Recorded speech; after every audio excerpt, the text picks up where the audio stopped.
Bismillahirrahmanirrahim. Alhamdulillahi Rabbil Alamin. Bismillahirrahmanirrahim. Alhamdulillahi Rabbil Alamin. Ar-Rahmanir-Rahim. Maliki Yawmiddin.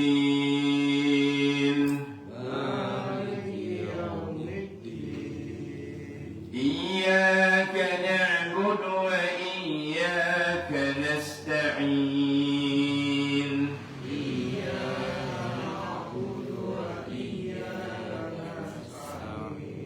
Ihdinas siratal mustaqim.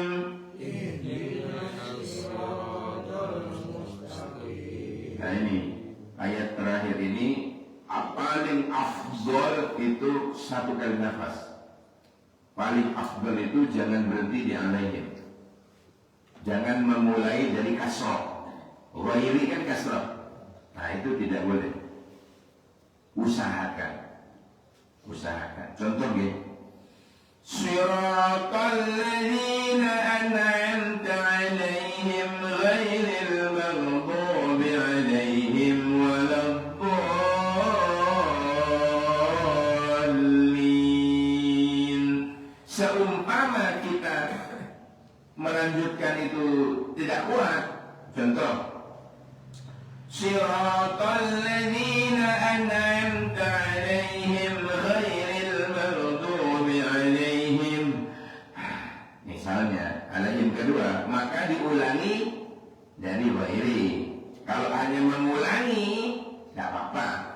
Ghairil maghdubi 'alaihim waladdallin. Itu mengulangi dari ghairi. Tapi upayakan, ini ya, usahakan ayat terakhir, ayat ke-7 ini satu kali nafas. Kalau tidak kuat, berhenti di alaihim kedua, tapi diulangi dari ghairi. Paham ya? Baik. Kita ulangi lagi. Siratal ladzina an'amta 'alaihim ghairil maghdubi 'alaihim waladdallin. Coba. Siratal ladzina an'amta 'alaihim ghairil maghdubi 'alaihim Kalau tidak kuat berhenti di alaihim kedua, tidak apa-apa. Tapi diulangi dari ghairi. Nah, ini ternyata berhenti di alaihim pertama ini fatal, Pak. Karena nanti memulai lagi dari ghairi itu tidak boleh memulainya dari kasrah. Ini kan kasrah ini kan. Jadi syi'lul api berhenti di alaihim kedua. Kalau tidak mungkin diulangi, nafasnya tidak memungkinkan sampai waladdallin, maka berhenti di alaihim kedua, tapi diulangi dari ghairi. Rabbighfirli wa liwalidayya walilmu'minina amin. Baik, sampai sekarang 230 ya. 230. Fa'in qallaqaha ketemu. Oke, kula sing maca jenengan sing nyemak. Ya, alhamdulillah kita bisa berjumpa kembali di Majelis Al-Quran. Majelis Al-Quran ini banyak Pak. Ada Majelis Al-Quran Semaan, jadi nyemak kok. Ada Majelis Al-Quran ini mentadabburkan. Yo nyemak, yo niru, yo ngrungokno, yo memperhatikan tajwide, iku mentadabburi. Yo mikir dan merenungi maknanya, itu namanya tadabbur. Mentadabburil Quran.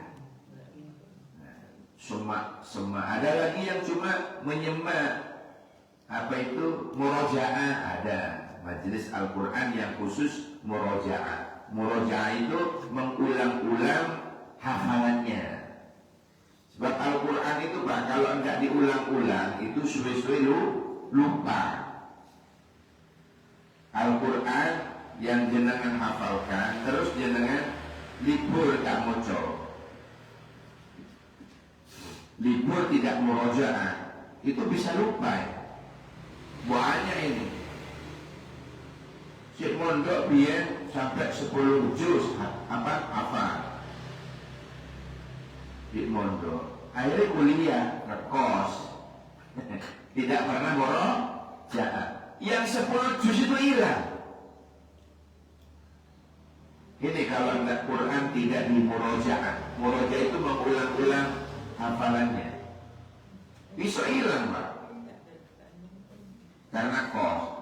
Tapi seandainya dia pas kuliah mencari ma'had yang tahfidzul Quran, lumayan sih ada orang yang mengajak untuk murojaah.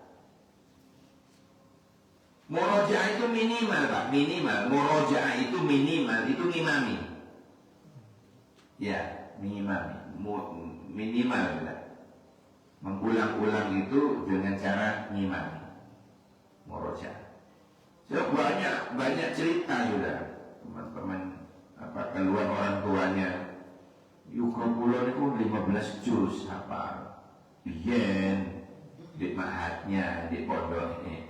Terus tak tanya, saat niki pancet nopo bertambah? Sudah berkurang karena tidak pernah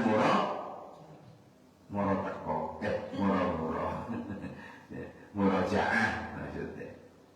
Gara-gara buatan murojaah. Jadi amalannya hilang, hemat. Biar ngapal nomor tentang karena tidak pernah murojaah, hafalannya hilang. Ya, tidak pernah murojaah. Jadi minimal murojaah itu ya pasti ngimam. Aku sholat sendiri pas tahajud ngambil sak juz. Rakaat kedua, juz kedua, kayak amin. Rakaat ketiga, juz ketiga. Rakaat keempat, terus gitu, berjuz. Nah, dengan dengan cara sholat sendiri, walaupun sholat sendiri, tahajud misalnya ya, tapi dia murojaah. Itu selamat. Nah, baik, kita sekarang nyemak dulu majelis Al-Quran yang tadabbur ini. Ono nyemaknya, ono merenungi, ada tajwidnya.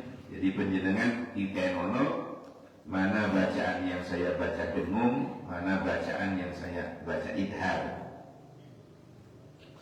Bismillahirrahmanirrahim. فإن طلقها فلا تحل له من بعد حتى تنكح زوجا غيره فإن طلقها فلا جناح عليهما أن يتراجعا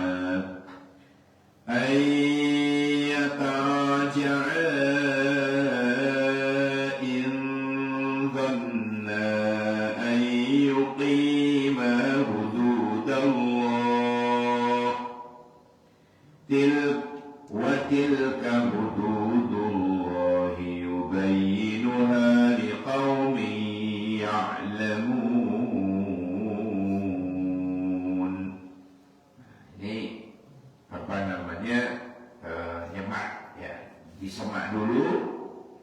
disimak, didengerin dengan seksama dan dalam tempo yang secukupnya. Sesingkatnya Jakarta 17. فَإِن طَلَّقَهَا فَلَا تَحِلُّ لَهُ مِن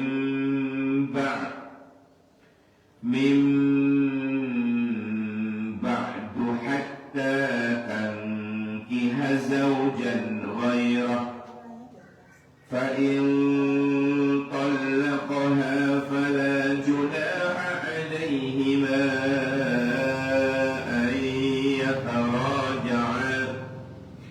أن يتراجعا إن ظنا أن يقيما حدود الله وتلك حدود الله يبينها لقوم يعلمون.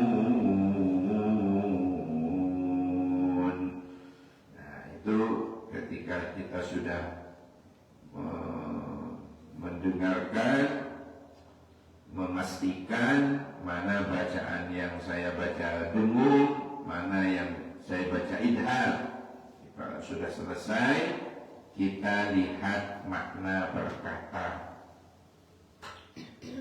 Fa'in, maka jika tolaqoha, suami mentalaknya, fala tahillu, fala maka tidak halal, tahillu itu halal, fala tahillu maka tidak halal, berarti haram, lahu baginya, min ba'du, dari sesudah. Ya, dari sesudah itu maksudnya dari sesudah mentalak.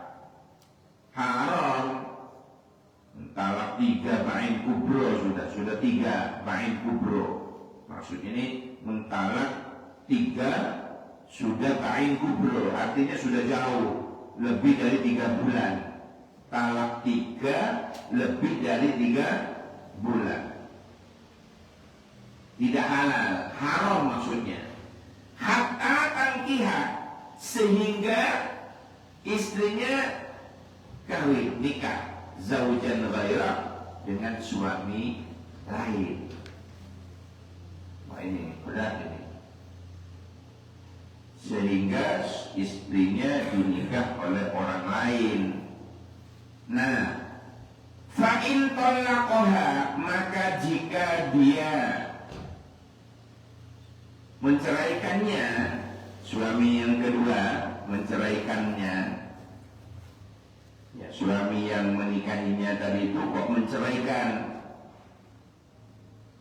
fala junaha alaihima, maka tidak berdosa alaihima terhadap mantan istri dan mantan suami ini, ayyataroja'a, untuk merujuk kembali. Ya, jadi setelah dinikah orang, tapi setelah dinikah orang lain, kok kebetulan dicerai juga, maka mantan istri dan mantan suami yang pertama ini tadi, ini boleh rujuk kembali, boleh kembali, in dhanna ayyuqima hududallah, in dhanna, jika keduanya mengira, ayyuqima, bahwa keduanya telah melaksanakan hududallah, hukum-hukum Allah, dia rela demi hukum Allah, watilka, dan itulah hududullah, hukum-hukum Allah, yubayyinuha, dia menerangkannya, liqaumin, bagi kaum, ya'lamun, yang mana mereka mengetahui. Jadi itu makna perkata. Sekarang maknanya itu bagaimana maksudnya? Maksud dari ayat ini, kemudian jika dia suami, ya, menceraikannya setelah talak yang kedua, kok menceraikan lagi, yaitu dengan talak 3, ba'in kubro, maksudnya ba'in kubro itu sudah lebih dari 3 bulan, maka istri itu tidak halal lagi baginya setelah dia menikah, sehingga ia menikah dengan suami yang lain, dinikah oleh orang lain. Kemudian jika suami yang lain tadi itu juga menceraikannya, maka tidak ada dosa bagi keduanya, yaitu mantan suami pertama dan bekas istrinya itu, untuk menikah kembali. Tidak apa-apa sudah, karena dia pernah dinikah orang sudah. Jika keduanya berpendapat akan dapat menjalankan hukum-hukum Allah. Itulah ketentuan-ketentuan Allah yang diterangkan oleh Allah kepada orang-orang yang mengetahui, yang berpengetahuan, yang istilahnya yang paham tentang agama ini. Hadirin sekalian yang dirahmati Allah. Nah, sekarang itu di masyarakat ada banyak kasus-kasus yang suaminya titik-titik ngomong cerai, titik-titik ngomong bertukaran, titik-titik cerai, sampai pengsekat ngomong cerai. Ini kan ya Allah nih hukumnya. Maka ketika dia itu kumpul istrinya, dia hukumnya zina. Inilah beratnya orang gak paham itu. Aduh, salah ikat ngaji, berat, bahaya. Jadi oleh karena itu saudara-saudara, kita teruslah kita berwaspada, kita terus berhati-hati. Jadi di dalam ayat ini 230 ini kita ulangi kembali, fa in talaqaha, kemudian jika suami itu menceraikannya, ya, maksudnya setelah suami itu talak 2, kok mentalak lagi gitu, sampai talak 3, fala tahillu lahu min ba'du, maka wanita itu tidak halal baginya setelah itu, maksudnya setelah talak 3 tadi, hatta tangkiha zaujan ghairah, sehingga ia nikah dengan suami yang lain serta mencampurinya sebagaimana tersebut dalam hadis yang diriwayatkan oleh Bukhari dan Muslim. Bukan hanya sekedar akad, tidak, tetapi dia juga sudah campur, sudah dikeloni maksudnya oleh suami yang kedua. Ternyata dia itu ma'in talaqaha, kemudian dia juga menceraikannya gitu. Maksudnya suami yang kedua ini menceraikan. Fala junaha alaihima, maka tidak ada dosa bagi keduanya, maksudnya bekas istri dan bekas suami yang pertama tadi, ayat raja'a, untuk kembali.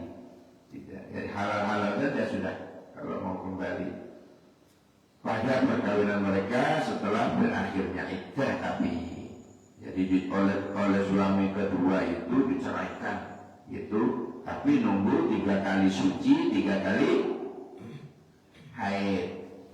Ya, jangan sekarang dicerai, besok nikah dengan mantan suaminya, tidak bisa. Tetap menunggu iddah. Iddah itu artinya masa tunggu. Iddah itu masa tunggu, dan ini hanya dimiliki oleh perempuan. Iddah itu hanya dimiliki oleh perempuan. Kira-kira kenapa, Mas Syahrul? Karena perempuan yang memiliki rahim. Kenapa? Pernah ada orang tanya ke saya, Ustaz, kenapa iddah hanya bagi perempuan? Laki-laki kok tidak ono masa tunggu? Kata. Karena jawabannya, karena laki-laki tidak punya rahim, tidak ada penyimpanan sperma dan ovum untuk menentukan ini miliknya siapa ini. Tapi kalau istri itu memiliki rahim.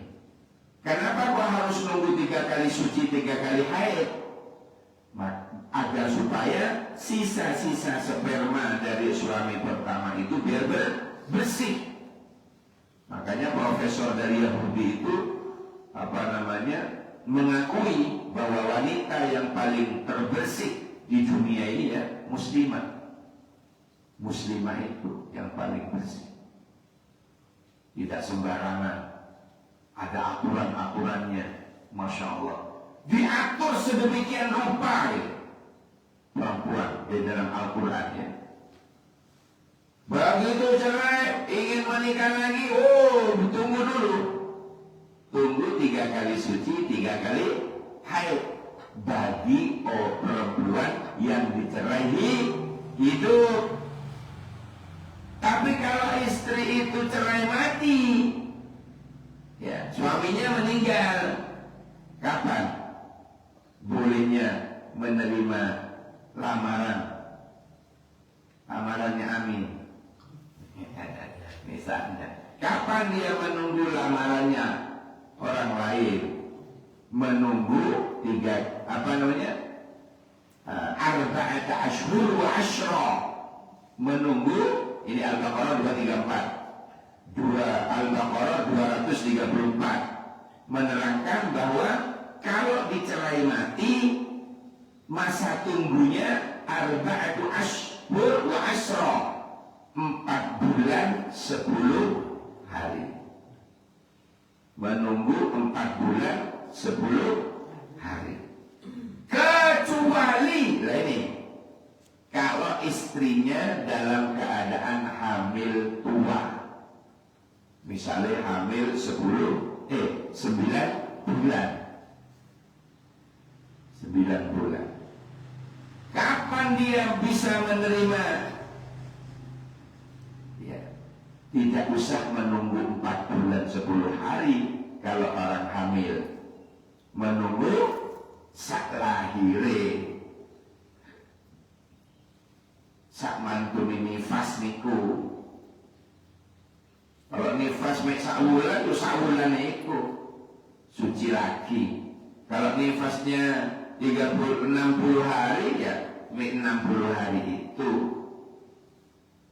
Jadi tidak menunggu 4. Ini mati. Ditinggal mati nih, ini cerai mati nih katanya. Kok tidak menunggu 4 bulan 10 hari?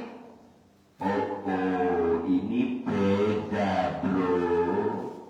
Ini beda. Ini lagi meteng.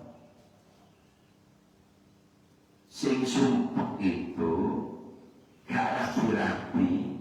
Lah istrinya meteng baru oleh seminggu. Ini susah ini. Kenapa? Lama. Menunggunya bisa 9 bulan 10 hari.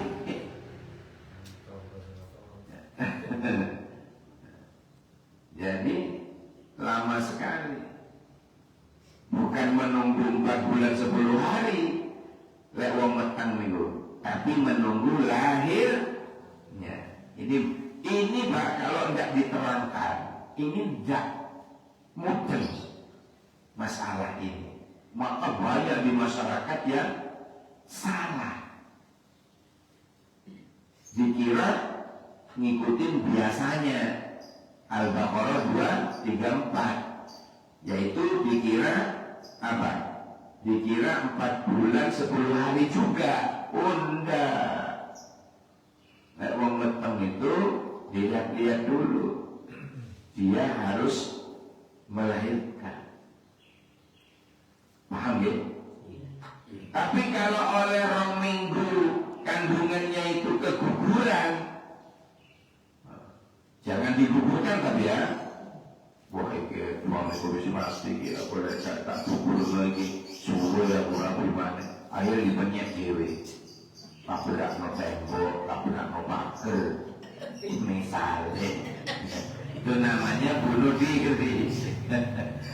Gara-gara sudah calling-callingan sama cowok lain dalam kondisi meteng nom, jadi aku lihat dan beres metengku karena berapi kalau Mas Bulan itu, Mas Bulan wis ngenteni. Waduh, akhirnya dengan cara digugurkan. Abrano, amin. Dan. Abrano tembok, abrano pager. Akhirnya keguguran. Setelah itu bersih, suci, baru bisa menerima lamarannya Asrul. Orang lain. Ya, misalnya, jangan begitu. Itu rekayasa namanya, Pak. Ingat, menggugurkan seperti itu dosa. Walaupun belum ditiupkannya roh, apalagi pas ditiupkannya roh itu suatu pembunuhan sudah. Misalnya kandungannya sudah 4 bulan, berarti kan sudah ditiupkan roh, ada kehidupan itu sudah. 5 bulan itu sudah bisa nendang-nendang itu, pas tak bilang itu. Ya, 6 bulan itu sudah tambah banteng tendangnya. Calon pemain sepak bola itu. Mantap. Ya Allah. Lah itu terus diceki, itu pembunuhan namanya. Pembunuhan, dan itu dosanya Masya Allah teramat sangat besar. Saya jadi teringat satu cerita di zaman Nabi Musa.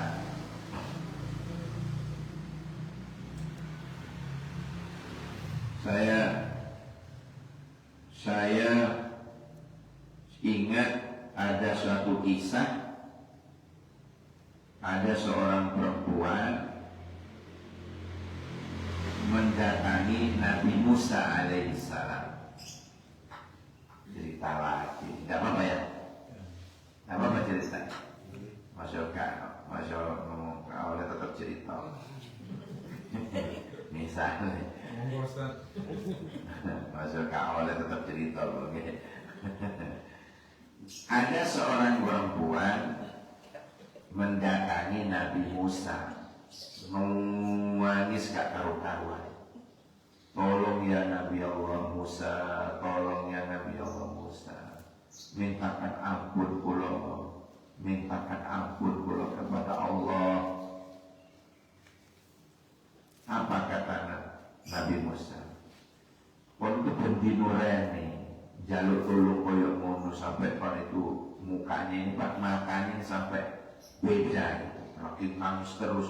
Coba ingin tobat, mintakan ampun kepada Allah ya Nabi Allah. Kalau itu merasa berdosa, saya ingin taubat. Terus Nabi Musa itu tanya, sakjane dosa apa kanduk? Kok si masalah? Kok cik emben wik ngaji? Wis aku ngono. Itu bahasa kula. Sakjane dosa apa kanduk?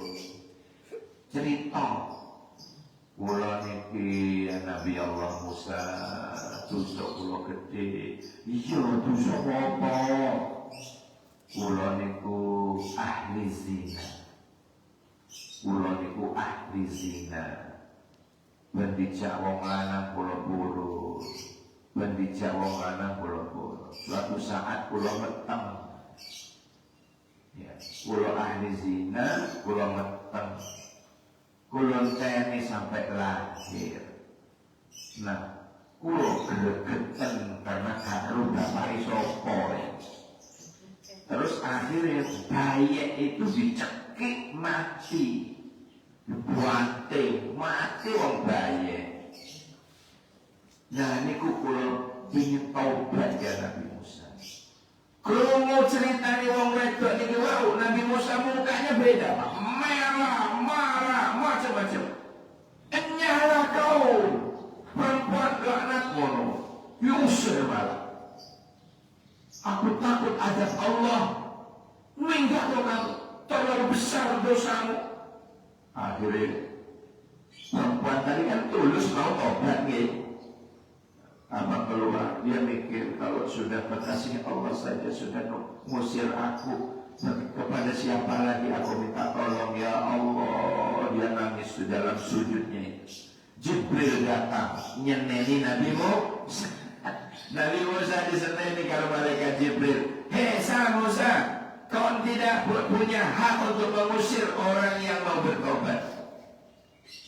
Loh, kan bukti ada Allah besar yang akan diturunkan dengan dosanya dia ya Jibril. Kak, katanya, dia tulus mau tobat. Kenapa kamu usir? Ingat, ada dosa yang jauh lebih besar dari wanita itu. Hah? Ada yang lebih besar lagi ya Jibril? Dosa apa itu ya Jibril? Nanti di akhir zaman, dosanya umatnya Nabi terakhir yang meninggalkan sholat. Dosanya orang yang tidak mau sholat, dosanya orang yang meninggalkan sholat, itu jauh lebih besar dosanya dari dosa wanita tadi itu. Inna lillahi wa inna ilaihi raji'un. Si orang sing busuk gede maneh ketimbang wong wedok iku mah. Cari dia. Ya, bimbing dia tobat. Kata Jibril. Dikolai sama malaikat sama Nabi Musa. Wis wangel wis membuka rodi endi. Kolai sedino gak ketemu rong dino gak ketemu yang gak ono telepon ya. Gak ono polsek dek ono biar. Ya, dikolai sama Nabi Musa. Di mana dia? Di mana? Ditarik ke sana kemari, ketemu Pak, akhirnya ketemu. Alhamdulillah, dia nangis dalam sujudnya. Diparani, Duk, maafin gue ya. Sudah musir-musir elu. Iya, gak pokok. KPP nggak apa-apa. Oh enggak gitu, saya ditegur oleh Jibril. Ayo tak bantu tobat. Asyhadu an la ilaha illallah wa asyhadu Musa Rasulullah. Terus astagfirullahaladzim. Dibimbing istighfarnya, tobatnya dibimbing. Lah mono-mono itu Pak, ternyata tusuk gede di koyok mono lho. Ternyata sih ada yang jauh lebih besar dosanya orang gak sembah. Ya. Makanya Pak, sampai dalam umat Nabi Muhammad ya, sampai orang tua yang tidak peduli kepada sholatnya anak, sampai dia termasuk orang tua yang durhaka ke anak. Orang tua durhaka ke anak itu dua Pak. Satu, ketika orang tua jegideg dan anak ikat sembahyang. Dua, orang tua yang termasuk durhaka kepada anak ketika orang tua jegideg. Ngerti jegidegnya ya? Meneng wae, tidak ada respon, tidak ada responsibility, tidak ada tanggapan, tidak ada kepedulian ketika anak tidak bisa ngaji Quran. Dua ini Pak, dianggap wong tua sing durhaka nang anak. Milo para rawuh, ajarkan anak-anak kita itu Quran, ajarkan anak-anak kita itu sholat, sembahyang.